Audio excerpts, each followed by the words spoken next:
नमस्कार दोस्तों, कैसे हैं आप लोग। स्वागत है आपका अपना YouTube channel EPS history mood में। तो चलिए, कुछ दोस्तों का कमेंट था कि जो कम हिस्ट्री में लेके आइए, ट्रिक वाला क्वेश्चन लेके आइए ताकि कुछ अलग हो सके। तो इसी के टॉपिक के बारे में बात करेंगे। हम कुछ अलग अलग लेके आए हैं और इसमें हम जैसे पानीपत का युद्ध, जैसे ये तो पानीपत जैसे हो गया, लड़ाई कब हुआ, कैसे हुआ, ये तो ठीक है।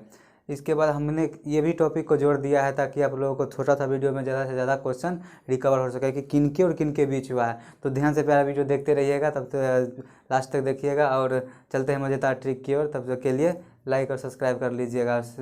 और दिल्ली सल्तनत के वंश के नाम से हम याद करेंगे, दिल्ली सल्तनत के कौन कौन से वंश थे।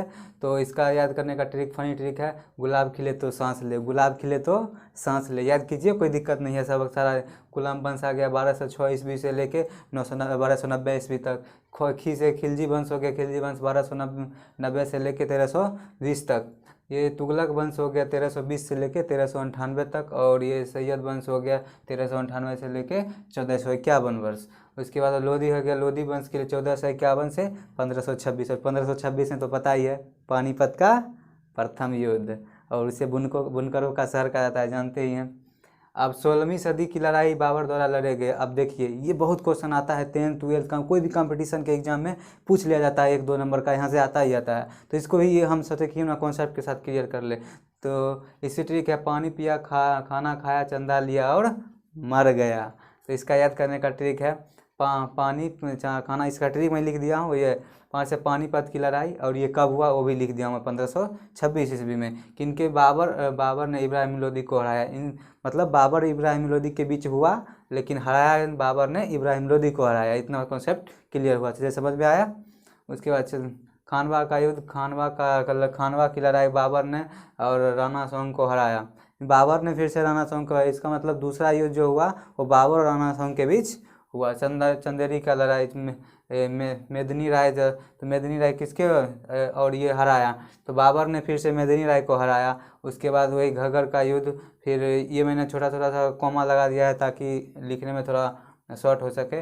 अफगानों को, अब मौत से मर गया 1530 में, बाबर की मृत्यु हो गई। तो बाबर की मृत्यु हो गई 1530 में। और यहाँ उनको कहाँ दफनाया गया, इसके बारे में भी मैंने लिख दिया हूँ कि आराम बाग में दफनाया गया है। तो इतना कॉन्सेप्ट क्लियर हुआ। चलिए आगे बढ़ते हैं।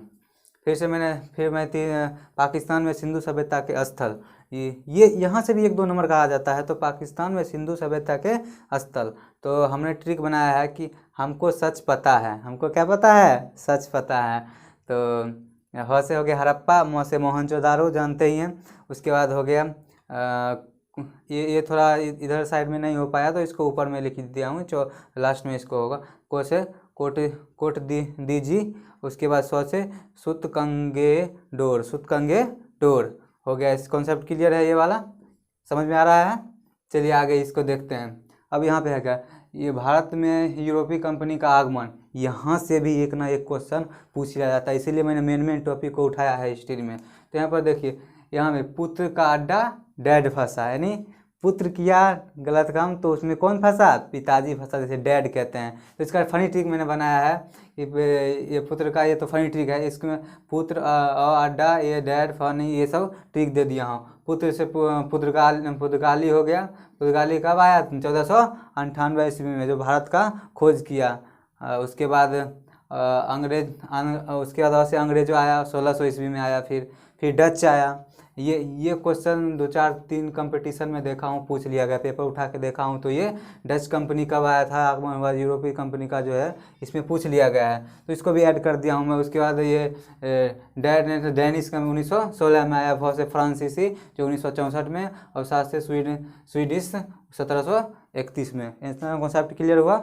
इसके बाद देखिए, मगध साम्राज्य के राजवंश एवं उनके संस्थापक, मगध साम्राज्य के राजवंश एवं उनके संस्थापक, ये भी मैंने फनी ट्रिक बनाने की कोशिश किया है। तो इसका ट्रिक क्या है? हाय रे बिंब सार संग पोष शिशु मैंग चंदा नंद महान कब से।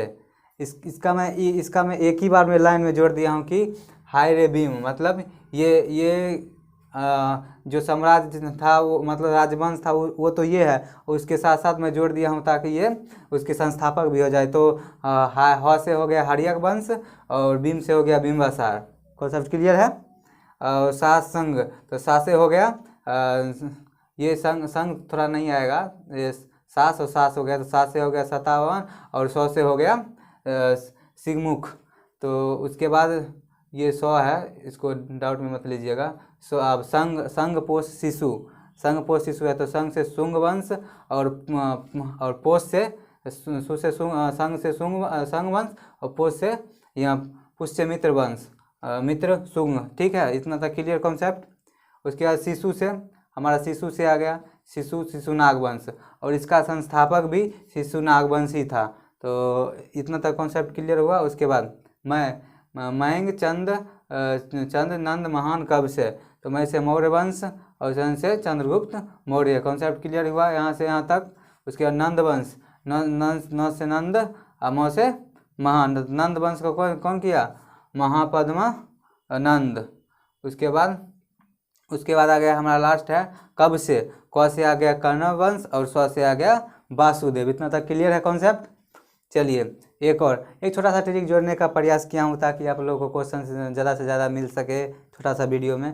तो ये देख लीजिए, हड़प्पा सभ्यता की खोज किसने किया, तो एक छोटा सा ट्रिक बनाया हूँ कि हृदय में राम, ह से हड़प्पा, आराम से दयाराम साहनी।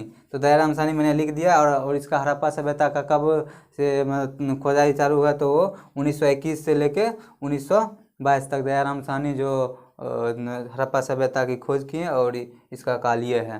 तो आई होप ये वीडियो आपको बहुत पसंद आया होगा और फनी से बताया हूँ। तो प्लीज़ चैनल को लाइक एंड सब्सक्राइब कीजिएगा और आप बताइए कि इसमें अगला टॉपिक लाया जाए या नहीं। अगर आप लोग अच्छा कमेंट करते हैं तो इसका भी अगला टॉपिक फिर से लाया जाएगा। और खदेड़ के ये पूरा मतलब हिस्ट्री का जो है ना वो ऐसे ट्रिक बाय ट्रिक 5-10 वीडियो मिलेगा हिस्ट्री का, लूसेंट हो चाहे वो हिस्ट्री का कोई सा कंपटीशन बुक ख़त्म। तो बने रहिएगा वीडियो में। तो तब तक के लिए जय हिंद।